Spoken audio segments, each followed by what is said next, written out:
चलो देखो आगे एक और क्वेश्चन। जितने क्वेश्चन बताए गए सब एनसीईआरटी के प्रश्नावली तो दिन है।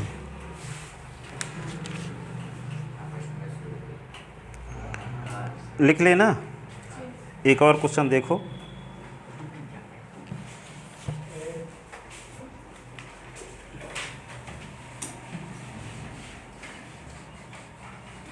निम्नलिखित फलन के सांतत्य की व्याख्या कीजिए।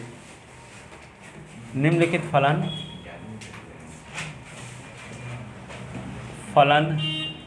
के सांतत्य की व्याख्या कीजिए। f(x) बराबर है, देखो, साइन 2x अपान साइन 3x। ठीक है, जब x is not equal to 0, ये 2/3 जब x इज इक्वल टू 0।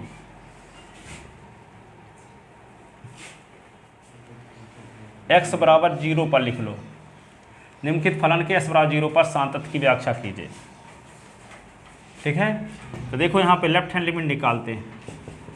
तो s टेंड टू 0 लिखोगे, माइनस साइन लगाओगे ना।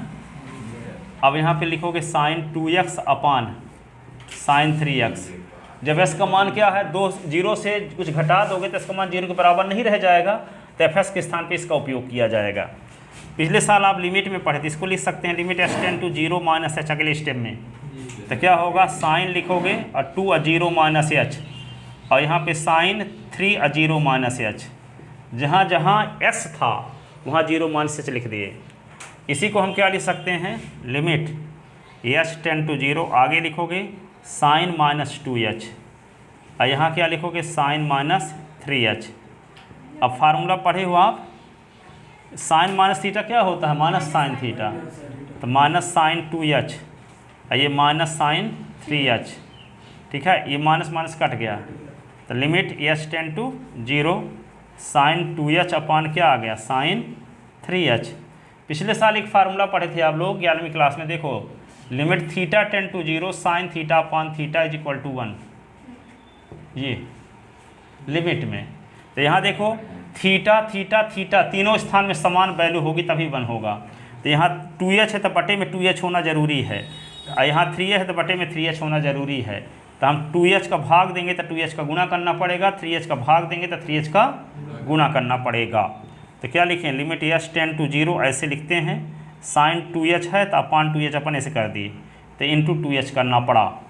ठीक है, और नीचे क्या लिखेंगे, साइन 3h है तो अपान में किसकी ज़रूरत है, 3h की, तो इंटू 3h करना पड़ा।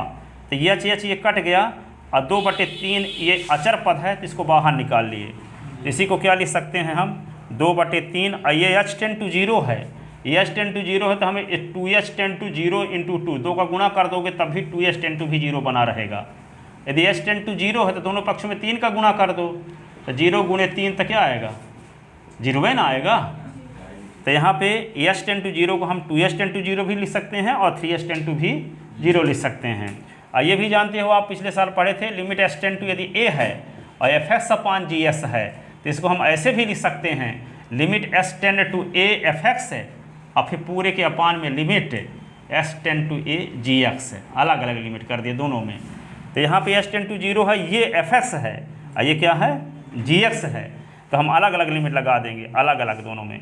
तो s टेंड टू 0 को हम क्या लिख सकते हैं, 2h टेंड टू 0 लिख सकते हैं। तो यहाँ पे साइन 2h अपान 2h।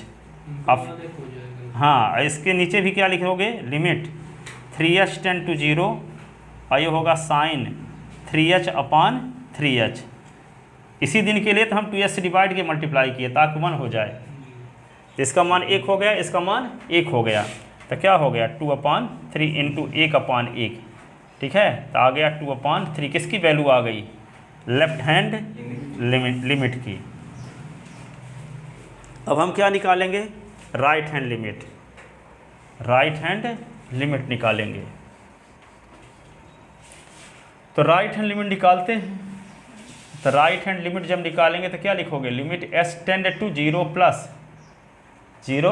प्लस तो जीरो में बहुत छोटी राशि जोड़ देंगे तो इसका मान जीरो के बराबर नहीं रहेगा, तो यही फंक्शन लिखा जाएगा यहाँ भी। तो क्या लिखोगे, साइन 2s अपान साइन 3x। अगले स्टेप में क्या लिखने वाले हो, limit h tend to 0 plus h, तो साइन 2 इंटू 0 प्लस h और ये साइन 3 इंटू 0 प्लस h, तो लिमिट h टेंड टू 0, ये क्या होगा साइन 2h और ये होगा साइन 3h। ऐसे अब हम क्या करेंगे, 2h का भाग भी और 2h का गुणा, लिमिट h टेंड टू 0, तो साइन क्या होगा 2h अपान 2h इंटू 2h और साइन 3h अपान 3h इंटू 3h, तो h से h कट गया, 2/3 बाहर, तो लिमिट क्या लिख सकते हो 2h tend to 0 sine 2h upon 2h और नीचे लिमिट 3h टेंड टू 0 और साइन 3h अपान 3h। ये क्या हुआ 2/3 और 1/1 बराबर 2/3। ये किसकी वैल्यू आ गई, राइट हैंड लिमिट की, तो राइट हैंड लिमिट की वैल्यू आ गई 2/3। और देखो s बराबर 0 पर फलन का मान 2/3 क्वेश्चन में दिया है, ठीक है, तो यहाँ पे f0 बराबर 2/3 दिया है। तो देखो तीनों मान बराबर आ रहे हैं कि नहीं, लेफ्ट हैंड लिमिट भी 2/3 आया था, राइट हैंड लिमिट भी 2/3 आया और फलन का मान भी 2/3 है। तो चूँकि क्या लिखोगे, चूँकि left hand limit is equal to right hand limit is equal to f0, तो 2/3 बराबर 2/3 बराबर 2/3, अतः दिया गया फलन x बराबर 0 पर सतत है, 0 पर सतत है, x बराबर 0 पर क्या है, सतत है, ठीक है।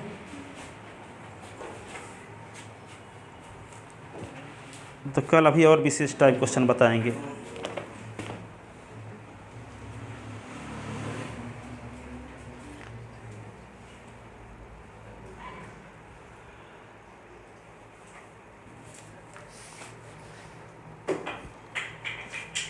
क्या हो गया, अच्छा ऊपर से गिर रहा है